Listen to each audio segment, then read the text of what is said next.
So I've had the pleasure of making millions, losing millions, making it back, losing a bunch. I have had the highest highs, the lowest lows, and it's been a complete roller coaster life so far. And I've learned lessons that people would never understand, because to understand this, you truly have to go through it. I've lived a very unique life. I've done very unique businesses. And in that, I've learned some extremely unique lessons that I'm about to share with you guys. So if you're currently chasing wealth, freedom, success, this video is going to save years of your life. So lesson number one, being a millionaire is a skill set. When I first started business, I used to think being a millionaire was complete luck. Even when I made my first $1 million, I used to think, well, I had the perfect product. I met the right person. I got lucky. How did I meet this person?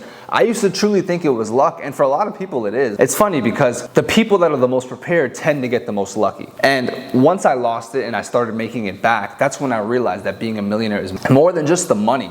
It's a mindset, it's a personality, it's an energy about you, it's a skill set. When you're trying to sell a company and you have a big hedge fund that's investing, they don't invest into the idea, they don't invest into the company. 9 times out of 10, they invest into the person behind it. They invest in founders, and that's because in business there's always gonna be highs and lows. And what they focus on is, who is that person that when the shit hits the fan, they're not gonna panic, they're not gonna give up, they're not gonna quit, they're gonna keep building. And that is part of the skill set of being a millionaire. When I had lost it all in the beginning, there was days where I did not want to wake up again. I was depressed, I was in a very dark place. And there were times where I really thought I was never gonna make it back. I thought this was my life, I fucked up, this is my situation. And honestly, I'm so grateful that I was in that position, because life isn't all about the wins, it's about the losses, because you learn all from the losses. Had I just had this money, I was a millionaire when I was so young in my early 20s. If I just had that money and I continued to build, I would have kind of been entitled, honestly. I was entitled at the time. I thought money was so easy, and losing it and making it all back again made me appreciate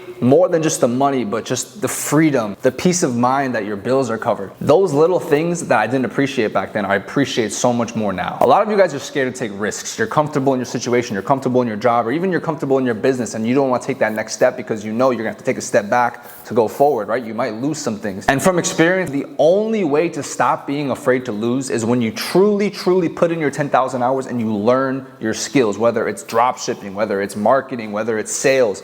Learn the skill, master it, put your all into it, and I promise you your confidence level is going to go sky high and you won't be afraid of losing anymore. A lot of you guys have a guilty conscience because deep down you know you're not putting in the work, and that's why you have such a fear. That's why you won't take the risk, because you know that you didn't really put in the work to take that risk, so it might not pay off and you might have to start over. You don't want to, you're content with where you're at. Well look, if you want to be really wealthy, if you want to be successful, you have to take those risks. So lesson number 2, big money means big egos. One of the most important skills you'll learn is high ticket sales and negotiations. I learned this skill on the fly. I never had a mentor. I never had anyone teach me this stuff. I learned through experience. I was negotiating with sheikhs in Saudi Arabia. I was negotiating with massive business owners here in America. And if you want to make big money, eventually you're going to get to those people that where you negotiate with. And it is a completely different negotiation than it is when you're dealing with the regular people here for $1,000, $2,000, right? When you start doing high ticket, there are huge amounts of egos involved. The way you win in negotiations and sales is you make them feel like they want. Let me tell you guys the level of pride that these people have. You could have a negotiation and both of you guys could end up winning. At the end, it was the perfect negotiation, which never happens. There's never a perfect negotiation. But let's say you had the perfect negotiation. You won, he won.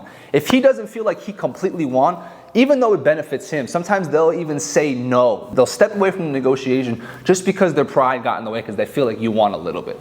You have to master the skill of making sure the other person feels like they won 100%. So I'll give you 2 examples. The first example is one that went well. I was selling a product that cost me about $10 to make. The markup on it, because of the benefits, was $1,000. He didn't know how much it cost to make. To make it simple, I started my negotiation off at $500 a unit instead of $1,000. I gave him half off because of wholesale. Now my number the whole time was $100 a unit. The $500 was just a number that I threw out to make him feel that's my number. How does he beat that, right? Long story short, after long negotiations, I dropped it all the way down to right around $100, and he felt like he got an insane deal because I was so firm on that $500 to begin with, which made him feel like $500 was really the number. Once I dropped it down to $100, which is 1/5 the original price, you could almost see the grin on his face. He really felt like he won. Now I'll give you guys an example where I took it too far and I ended up losing out on a friendship, a business partner, potentially a lot of money. This was actually just a few weeks ago. I had a friend who I met at a cigar lounge.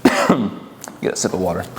Anyways, I had a friend that I met at a cigar lounge. He offered me to be a part of his company. Now, this company was already doing well, it was already making money, and the offer was not for me to put any money into it. The offer was pretty much for me to own a piece of the company in exchange for helping him with the marketing. Now, he had recently just gotten a couple $1 million for 20% of his company, right? So I knew deep down he was gonna want less than that because I'm not putting any money up front. So I was thinking maybe he was gonna offer me 5%, 10%. Where I took it too far was that company was his baby. He's been investing millions into that company. He's put in hours and hours of work into that company. So I hit his ego because I asked for a third. Of course, my number was never a third. I was eventually gonna accept 5, 10%, whatever it was. But I figured, look, if I can push a third, that's my starting number, and I'm firm on that number, then if his number was 5, he might bring it up to 8. He might bring it up to 10, right? I was trying to get those extra couple points, but what happened was I ended up kind of hitting his ego. You could see his tone start to change. You could see he was getting frustrated. You could see he was actually losing interest in working with me.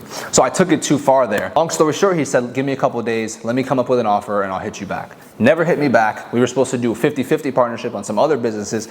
Lost that, stopped talking to me, and I haven't spoken to him much since. In that situation, and mostly because that was his company, that was his baby, that was his pride, I hit his ego too hard and I lost that deal. So always leave room so you can make them feel like they won the negotiation, but don't overdo it to the point where you hurt their ego, because that is where you get screwed. And my third lesson, this is the most important lesson I can give you guys, is know exactly what you're chasing. Are you chasing wealth? Are you chasing 100 million, 200 million, a billion? Or are you just chasing a good life, freedom, maybe $50,000 a month, $100,000 a month? There's a big difference, all right? $100,000 a month gives you $1.2 million a year, minus taxes, minus expenses. How much of that are you keeping? Maybe a couple $100,000, right? To get you to $100 million is gonna take you a lifetime, right? There's levels. So what are you chasing? Because the 100, 200, 300 billion dollar, right? One big exit at the end is going to leave you with years and years of sacrifice, of making no money. All your friends are selling courses, living the life, whatever they're doing, buying watches, going on yachts, going on vacations.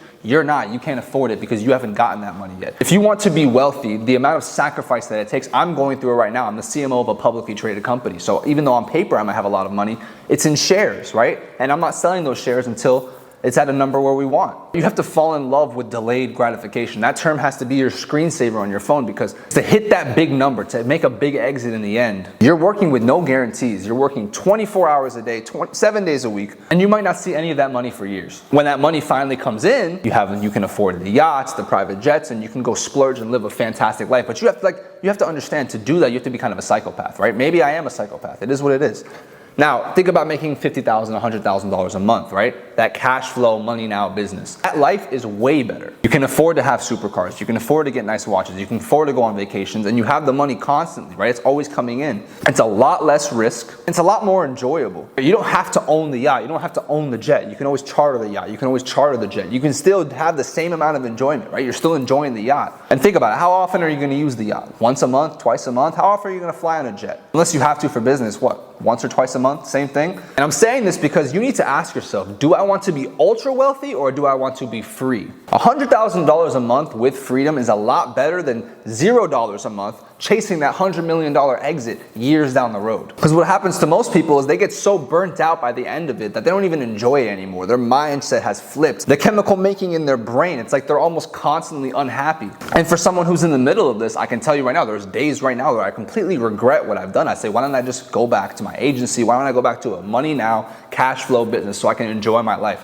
Why am I working so hard for results that aren't guaranteed? But I keep finding myself back into it, and that's the choice that I made. But for you guys, it's very important you look in the mirror and you find, what do I want to do with my life? All right, so those are 3 lessons that I've learned from making it all, losing it all, making it back, and becoming a multimillionaire in my 20s. From what I can say though, I'm so blessed to have lived this roller coaster life, because I'm gonna have stories for the rest of my life. All right, I asked God for patience, and God put me through situations that forced me to be patient. I asked God for smarts and wisdom, and God put me in situations where I was forced to have wisdom. Nothing was handed to me. I've been through so many ups and downs, all the emotions. I've learned so much. I've grown so much. As men, it's really not about the good times. It's about the times that you grow. It's about the times that you expand your mind. It's about the times you evolve the most. When you look back as men, we all want to say, I've been there, I've done it, right? I failed, I've succeeded. You want to have this lifetime of experiences. You don't want to be the guy who hid in his shell, didn't take risks, stayed in his job his whole life, and really had nothing to show for it, nothing to live for. All right, you're talking to your grandkids and your best stories were